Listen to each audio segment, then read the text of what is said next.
there was an article that Rolling Stone released recently that somebody shared on the Patreon Slack, and the headline was zombie bands. Right. The subtext being bands that are on the road currently that are legacy groups with no or few original members of the lineup. Right. So they provided a list of a bunch of them, but in our particular world, there's a few that kind of stand out. And this is something I saw these guys recently, but Foreigner and Lynyrd Skynyrd are examples of touring bands that operate under the umbrella of the original name, and they're playing the material, but not a single person on stage was a part of the group that composed or recorded or anything of the songs that they play. Yeah.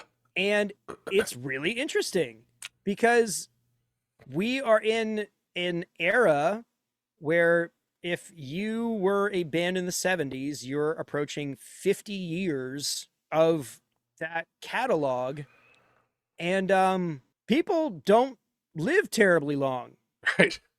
So it's a real issue. Yeah. And so we just kind of thought it would be a fun topic to kind of get into, because there's a lot of stuff to consider. There's the material, there's the fan reception, there's the business side. It's got a lot of layers to it. Yeah.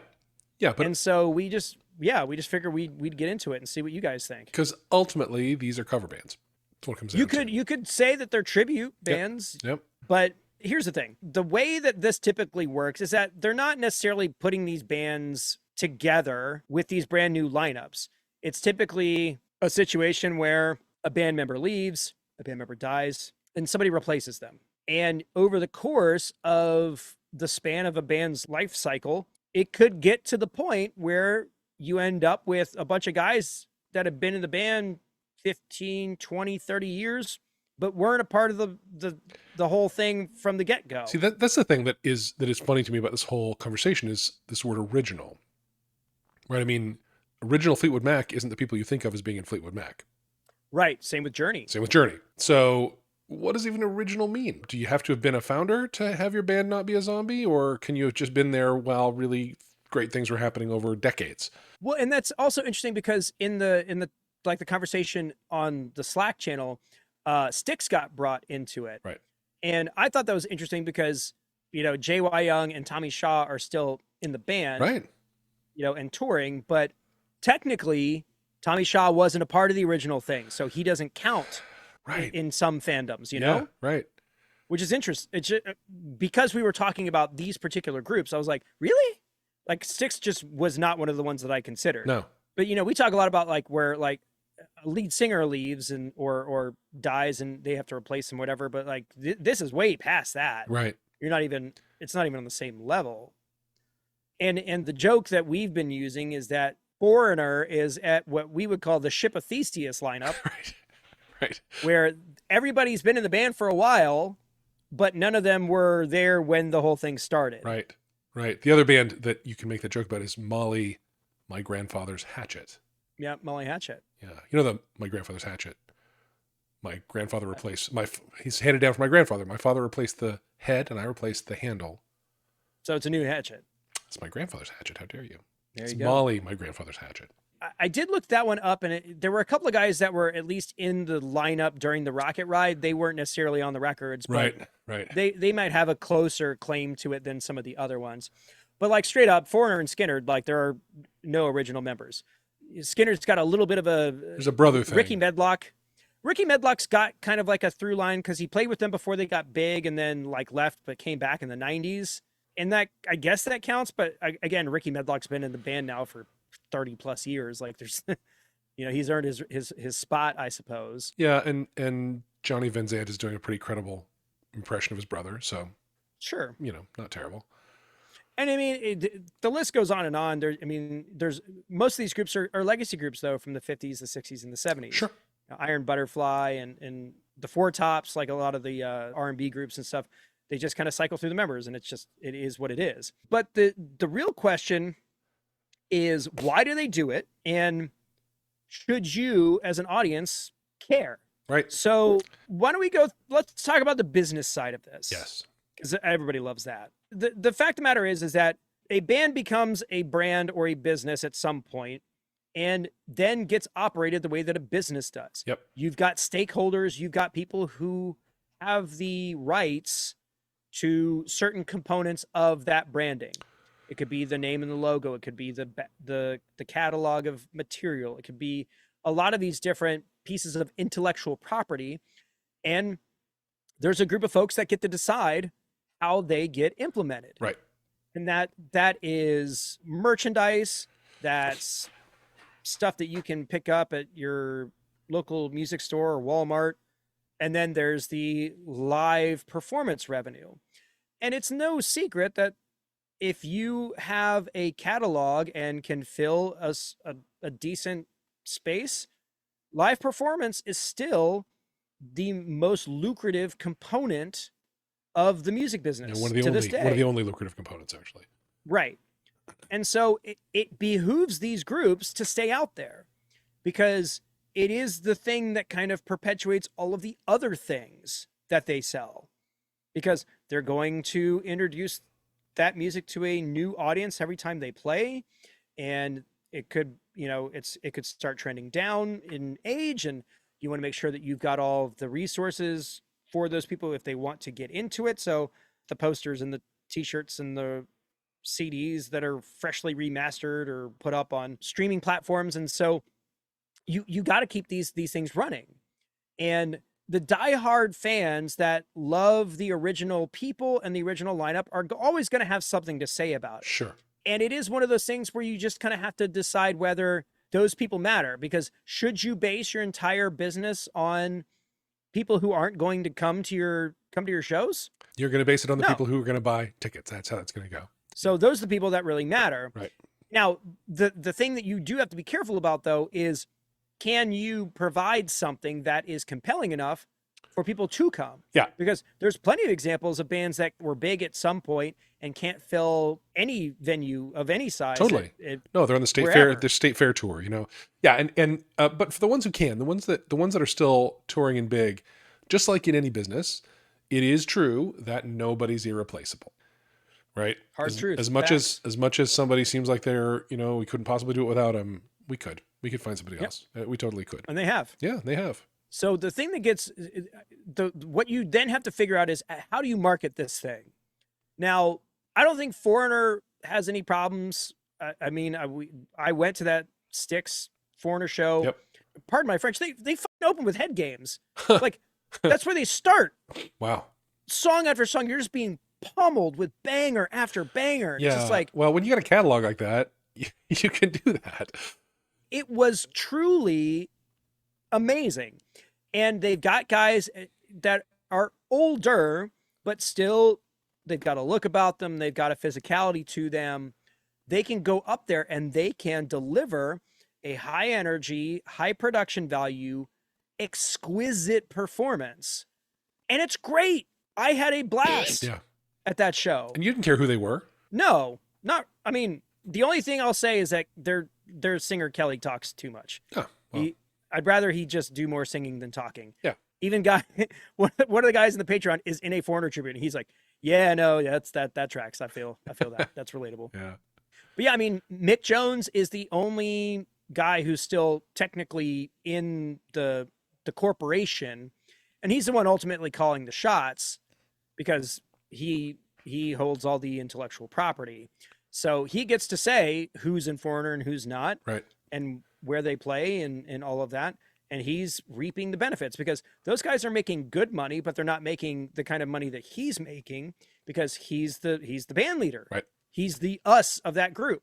And so now he gets to stay home and say, all right, you guys go do your shed tour. Write me the check. I'll get my check once it's all wrapped up. Yep. But there are other groups where there has to be some sort of through line, some sort of connection to the original lineup. And a lot of that has to do with the governing body. So for a while, Lynyrd Skynyrd could only perform if there were 3 original members in the group. Yeah. And that was the case until they started dying. Right. And, they lost Gary Rossington he was the last original member that that didn't make it, other than Artemis Pyle, which we know is never coming back. Just anyway. But another good example of that kind of thing is Quiet Riot, because Quiet Riot has never stopped playing. They started in the late 70s, and they, in some form or fashion, have been performing ever since. And they lost Kevin Dubrow in the early 2000s, and then Frankie Banali, their drummer, who was basically the band leader at that point, he passed away within the past decade or so. But they wanted to kind of go back on the road. They had done this thing they had like an American Idol guy singing for him, James Durbin, but they wanted to go back out and do something, and they just apparently weren't seeing the numbers that they were looking for. So they had to do something big. And so they opted to bring Rudy Sarzo back into the lineup.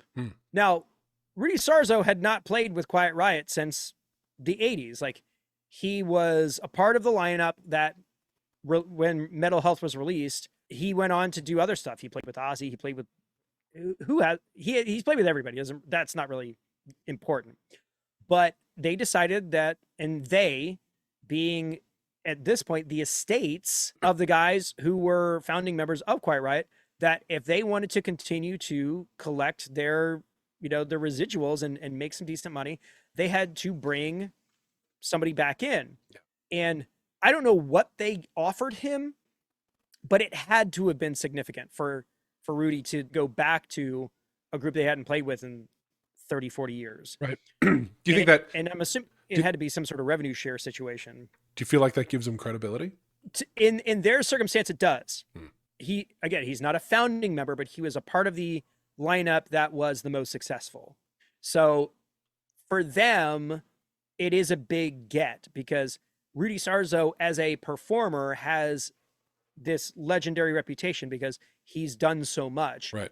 So bringing him back into the fold is going to bring people to those shows and arguably allow them to, ask for higher fees.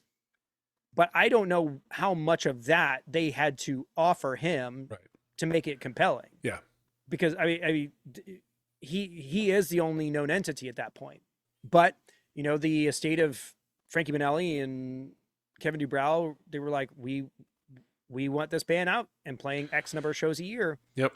And so we need to find a way to make that feasible, because the last time I saw Quiet Riot out at a place where I was close to was in Tybee Island, Georgia. They played in a tent at like the Pirate Festival. Oof. And this was when James Durbin was in the group. Yeah. And it was just like, I mean, I played a gig in a 60 cap room with fuzzy walls this weekend. I'm not shaming anybody for playing for sure weird gigs, but you're not Quiet Riot.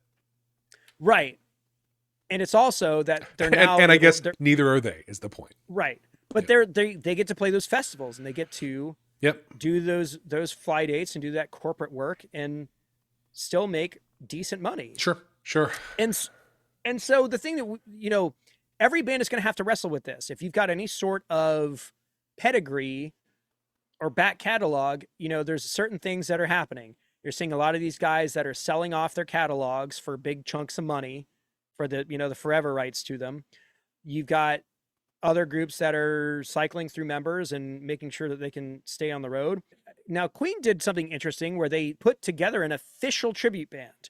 Yes. The whole reason why all of us know who Mark Martel is in the first place was because Queen decided that they were going to put together a Queen tribute that was, designed to sound just like the record, which is interesting because Queen has been very adamant about not doing that. Yeah. And it being, and the person who is singing for them is not a member of Queen. It is always Queen featuring. Yeah.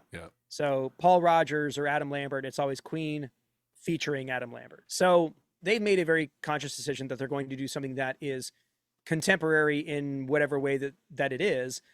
But they also know that there are people that are jonesing for that thing, and I don't know if they're still doing that, but it does make sense that I think we're going to start seeing more officially sanctioned tribute acts. Yeah.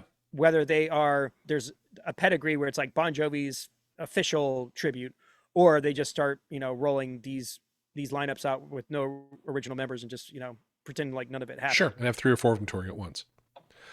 It used to be, that's how it used to be. Yeah. Like, when people didn't know any better and there was no internet, my favorite story about that is the Zombies. Funny enough, we're talking about zombie bands. This is about the band Zombies. Yeah.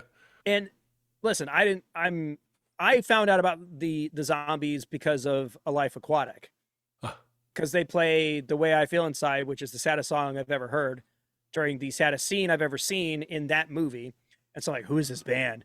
And so I fell down the zombie rabbit hole. And it's a fascinating story because the band put the record out and it tanked. Like, it didn't go anywhere. And so they broke up. And all of a sudden, Time of the Season explodes in the United States. And everybody's trying to find how do we get a cut of this? And there's no band. There's no one to tour it.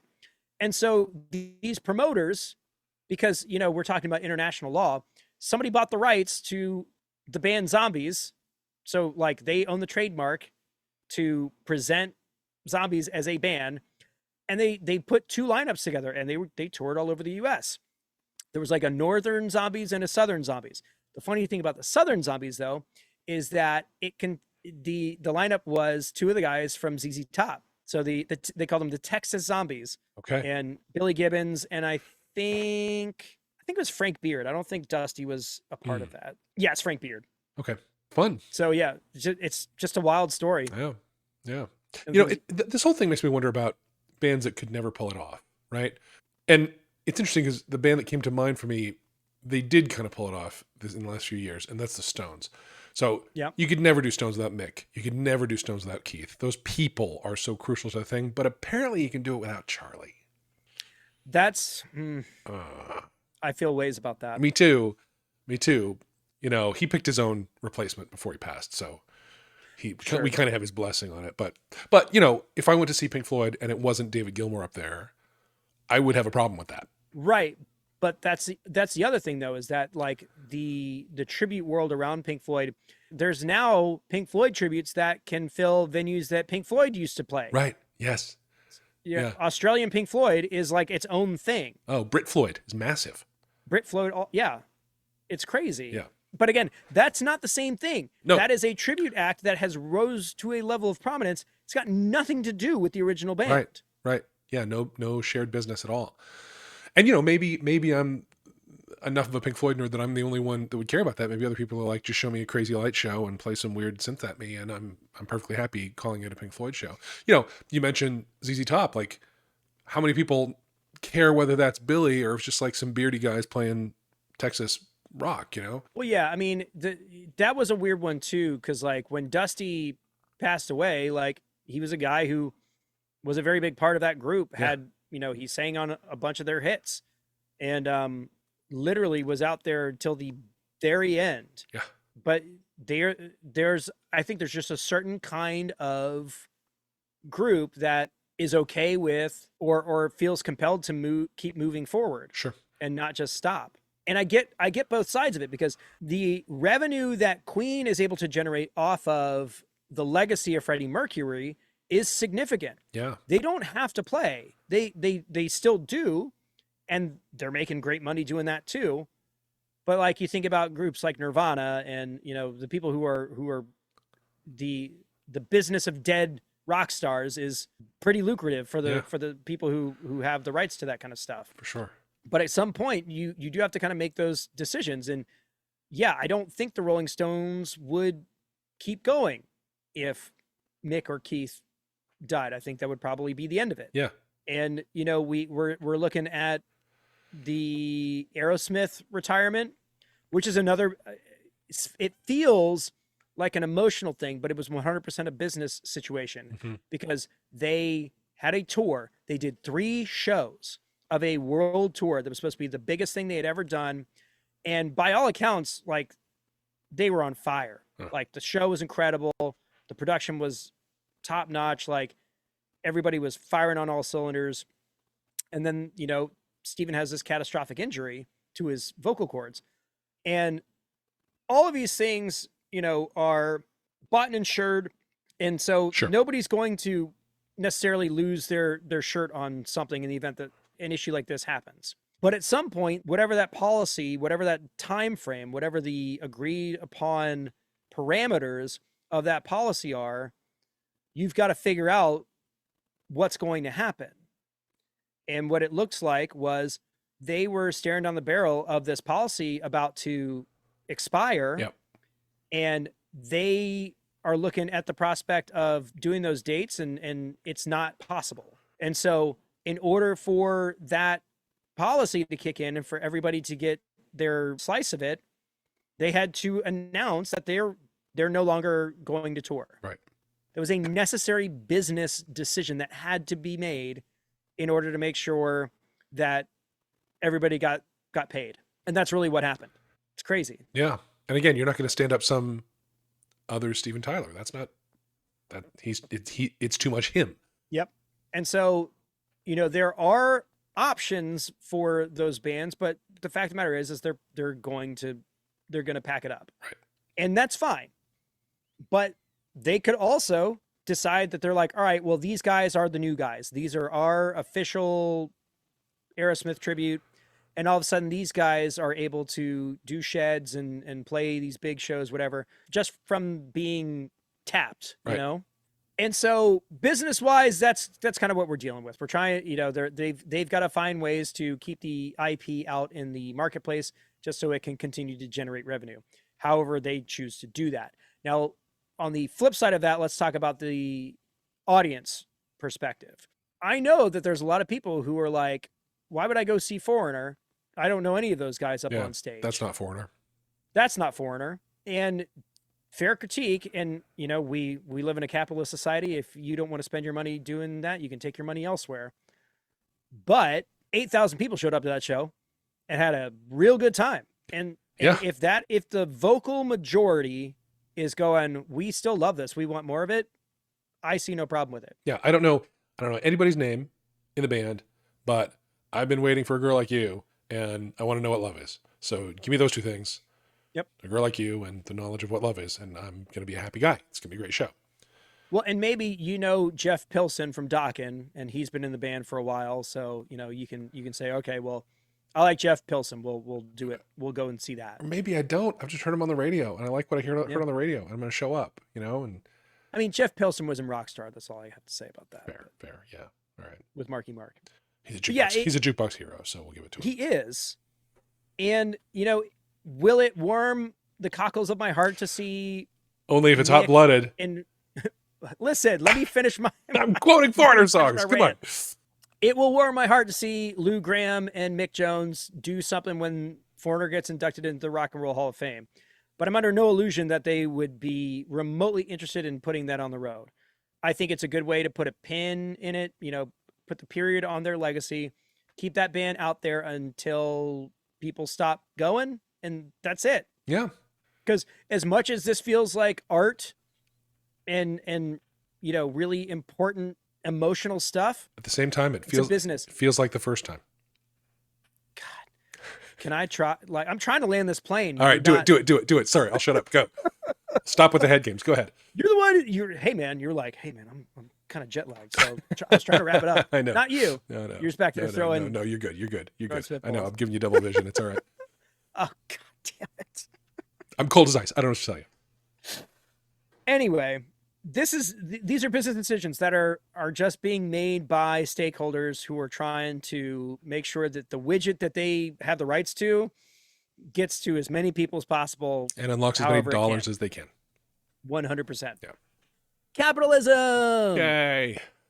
All right. So business figured out, audience figured out. Now let's talk about you and me, man. Yeah.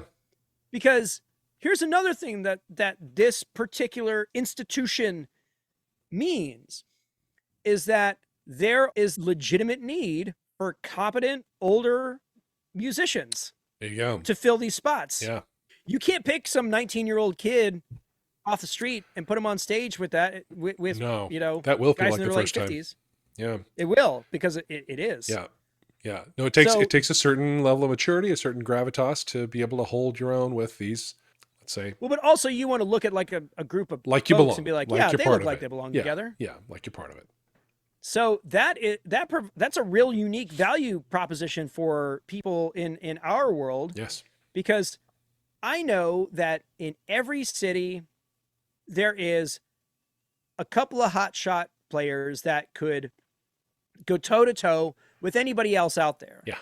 And there's no reason why you couldn't end up in a situation like that, given your skill set, your reputation, your contacts, and that kind of thing. Sure. Rob from Skid Row was not Rob from Skid Row. He was Rob, my buddy, right, from the Dirtbag Rock Clubs. He's a little younger than those guys, but like, you know, we're talking like 5 to 10 years, not like 20 to 30. And when you see them on stage, that looks like a band. Like they all look like they belong together. Right. And so that's how a guy in, you know, his early 30s got a shot at playing with a big legacy group that they get to play all over the world.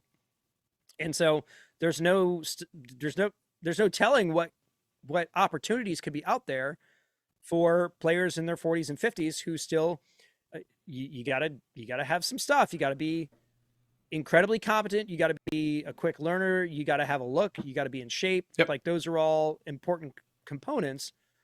But there's no reason why somebody who's listening to this episode or watching this video on YouTube couldn't be in one of these lineups. Yeah. Frankly. Yeah. Yeah. So you wake up one day and you're in Journey. Yeah. Look, Ma. Stranger things have happened. Yeah. So in short, first off, our opinion is completely meaningless because we're just two idiots on the internet. That's right. Well, I'm sorry. What is it we do? We're waffling on endlessly about nothing.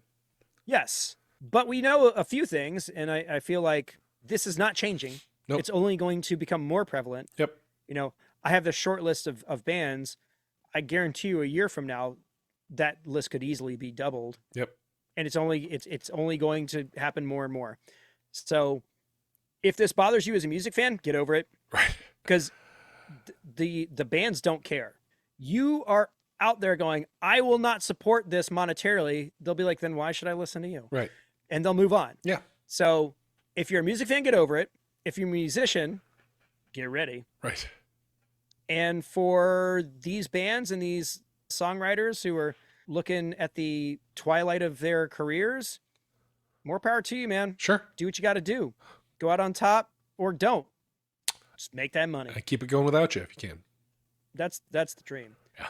Because listen, there's a part of me that's like, I love music more than anything, but there's a part of me that's like, I don't know if I can see myself or justify doing this into my 60s and 70s for sure. Yeah. So there's got to be some sort of off ramp. And while we know there's no rock and roll 401k, there are some strategic things if you're a savvy business person that could ensure that your final years are comfortable. Yeah. You know? Yeah. And that your legacy is taken care of. That's really what it's all about. Yep.